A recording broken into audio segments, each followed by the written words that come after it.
Hey there guys, welcome back. Hope you're all doing well. It's Chetan here from Cube and welcome back to a brand new Photoshop tutorial. In today's tutorial, we're going to be learning to create a very simple minimalistic Twitter header or a YouTube banner or a Facebook cover, whatever you want to call it. It's going to be very simple. So this is actually one I made for a client called Tech Devoted. He makes a lot of tech related videos. So if you guys want to have a look at it, I think he has around 14,000 subscribers. So if you guys want to check him out, the link is in the description. So pretty much it's going to be a simple, amazing header, but I'm going to be covering a little bit of things that you can usually do to go ahead and increase your way of presenting your headers and logos in the header. So let's start off right. So as you can see over here, I already have the finished header, and I'm going to go ahead and close down everything so we can start afresh. And the dimensions I'm using, if I go to my canvas size, if I go to pixels, it's going to be 1500 by 500, which is a Twitter header size.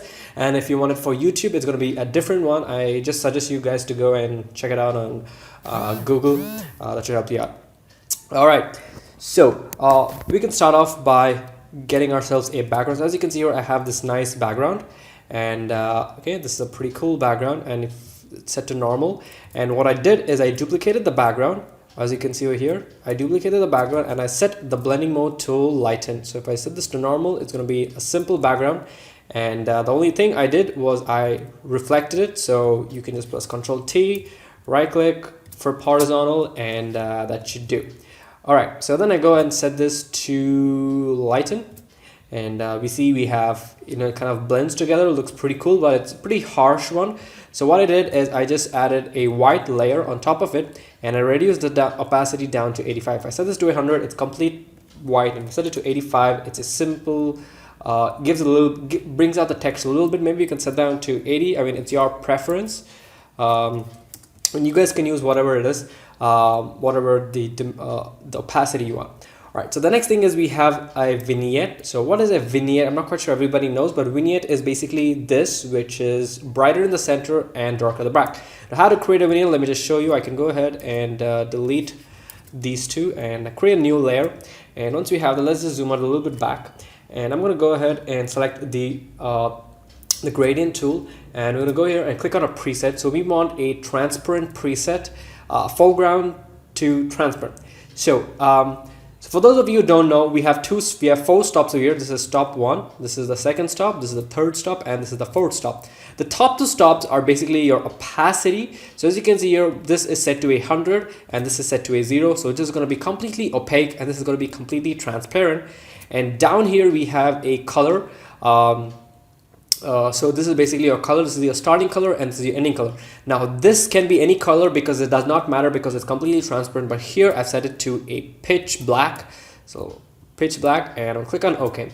And then what you want to do is you want to just click, make sure you're on the new layer, just click on the center, hold down shift and just move it out to the side, and you're going to get something that looks like this, now if you do a little bit more closer, it's going to look like this. If you do it in the diagonal way, it's going to pretty much give the same result. But if you do it pretty far, you're going to get something that looks like this. All right, and once you have that, if you want it to be a little bit brighter, so you can just duplicate it by pressing Ctrl J. And this is too bright, so I'm just going to reduce the opacity down to 60, and that's looking good. All right, so the next thing is adding on the logo. So this is the logo that I made. So if you guys want to check out the speed art for this, the link will be down in the description. So I'm going to show you guys how I made this logo in Photoshop. So that's the speed art anyways. So I have added a simple drop shadow. So it's a simple drop shadow of 20 on the spread, size 10, and an opacity of 30. So if I just remove the drop shadow, you can see it's going to be completely fat. A little bit of drop shadow gives a little bit of depth, and the opacity down to 30. You can set it to 40. It does not matter. It's up to you. So once after that, we can go ahead and add in our social media links. So let me just show you how I did one for those of you who are beginners to Photoshop. So you want to click on the text tool over here. Go here and just type in whatever you want. You know what? Actually, I'm going to go ahead and change this completely. I'm going to go ahead and get my logo. All right, so here is my logo. I'm just going to go ahead and scale it down pretty small, and I'm going to put it up right over here and press Ctrl A and make sure you're selected, and that gives you the selection. And you can just come here on the move tool and click align center, align horizontal, Yep, and that should do. Let me just put this up, and that's looking cool. Let me just go ahead and copy paste this layer style. So copy layer style, go ahead and I'm going to choose paste layer style, and then I'm going to hide this one, and there we go. This is what we have. Looking good.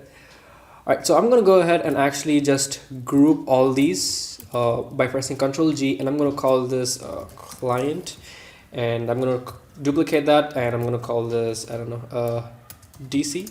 All right, and open this up, and okay, so I'm going to go ahead and create the text that I said over here. So you're going to create a new text. I'm just going to call this Devil Cube. We're going to hide this. Okay, so we're going to call this Devil Cube Designs. Designs, yeah. All right, a little bit of space over here. Put it together. Okay, and I'm going to press Ctrl A, and I'm going to click on this button, which is the align vertical, and that's going to center that pretty much over there.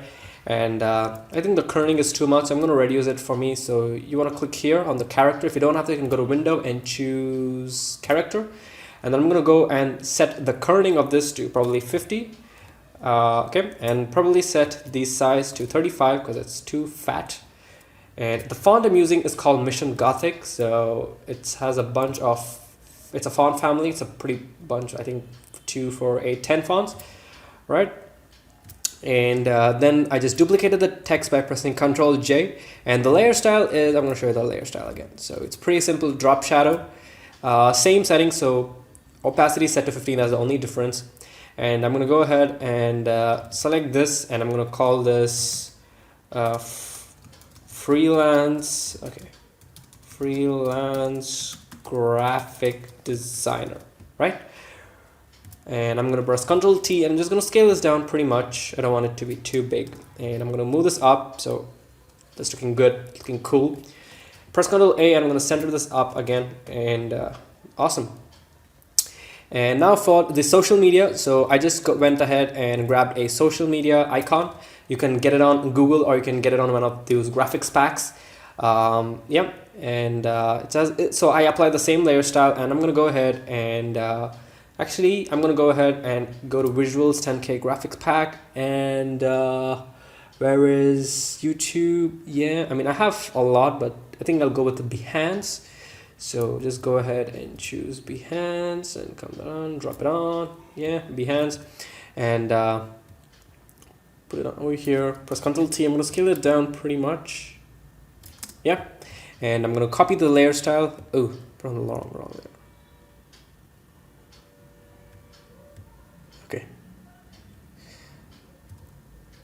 Okay, copy layer style and paste layer style, yeah. And go ahead and delete this one, and I'm going to go click on this, and my Behance is slash, yeah. So if you guys haven't checked out my works on Behance, make sure you go check it out, guys. I just uploaded my logo folio, which has a lot of logos. I'm going to be updating this as well in the logo folio, the one which I make for Tech Devoted. And this one is going to be at KVS Chethan, and I'm going to move this up slightly in, and yeah, so I'm actually going to go, I'm going to go ahead and move this onto the side. So what I'm going to do is I'm going to go ahead and select this group, press Ctrl A, and I'm going to click on this to align it to the center.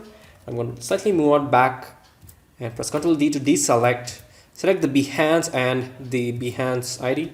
Let's move it up to the side and select these two and move this up to this side.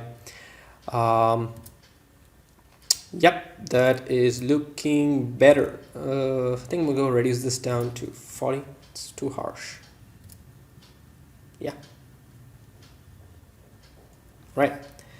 Press enter. Okay. So maybe we can go ahead and increase the size of this. Whoops. You can select, press Ctrl T, and just scale it up a little bit. Yeah. Whoops. Press Ctrl T again. Hold down Shift and Alt when you're scaling, so it scales it uniformly. And select all, align to the middle. And yeah, that is looking good. So that is pretty much it for this tutorial, guys. Thank you guys so much for watching. Hope you guys really enjoyed it. If you did, feel free to mention it in the comment section down below. Give me a thumbs up. If you have any questions or requests or tutorial ideas, feel free to contact me on my Gmail or on my Twitter, or you can comment down in the comment section down below. And I'll see you guys in my next video. So till then, take care and bye-bye.